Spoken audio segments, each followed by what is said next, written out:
What's up, everybody? Today we're going to do this hashtag support video. Dirty D started this. I've watched several different videos on it, try to get an idea of what everybody else is doing, and this is kind of my take on it. I mean, it's all about us smaller YouTube channels, specifically motovloggers, trying to help out each other and shit like that. The way I'm going to do this is partly the same way as everybody else. I add a few things, but in my comments, you know, if you're a smaller channel, comment hashtag support. Everybody else that reads that, they can go check your shit out if they ain't already subbed to you or don't know who you are. Ooh, man, it's like 60 degrees out. It's like the nicest day I've been able to ride in a while. I did go race last night. It was only like 48 degrees. But I only raced one race. Anyways.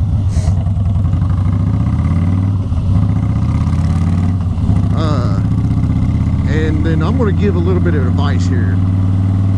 Anybody new motovlogger coming out? Because there's a shit ton. There's so many motovloggers out there now, it's not even funny. And the advice I'm going to give is, do not get your hopes up. Do not come into it thinking you're going to be the next Sub D or Baker X Derek or something like that. You know, don't go into it with that mindset. Come into it as you're going to do whatever you want to do. You're going to ride your ride. You can ride whatever bike you want to ride. Okay, well, that's cool. You're going to talk about what you want to talk about. And the other piece of advice I will give is don't cough in your helmet. It's disgusting.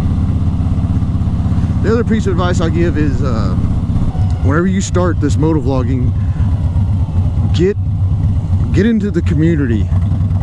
You know, get into live streams on the side chat, talk to people on Instagram, follow motovloggers, comment on people's stuff, you know, stuff like that. Make yourself known.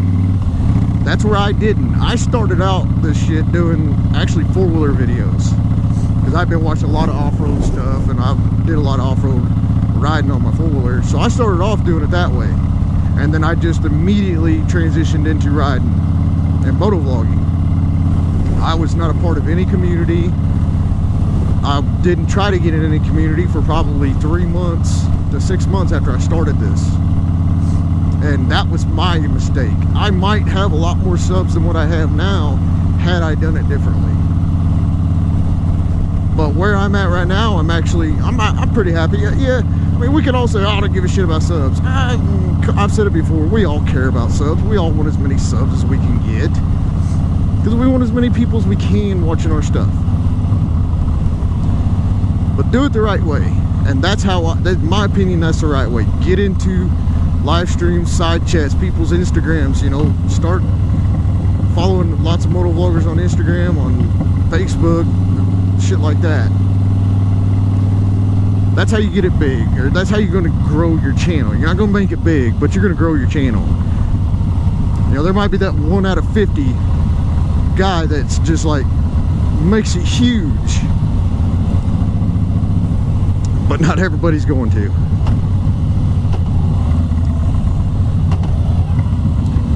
But like I said, if you're a new motovlogger and you want to get your name out there, you want to get your stuff out there, down in the comments put hashtag support, and let anybody else that makes a comment and looks at your comment, they can go check out your shit. Now, I'm not telling anybody to sub to anybody. I'm telling y'all to go look at their stuff and decide for yourself if you want to sub to them. Because that's how I do it. I quit that whole sub for sub thing. I don't think it's actually a good thing. I mean, I had so many subs. I mean, I got all the way up to 300 subs I was subbed to. I didn't get to watch nobody's videos because there's just too many subs. I had to actually cut down my sub list. So anyways, that's my take on this hashtag support. Sorry, I've been sick for a week, so so like I said, leave a comment. Don't forget to subscribe, share, like, blah blah blah blah. Dream about me. I'll catch you on the flip side. Later.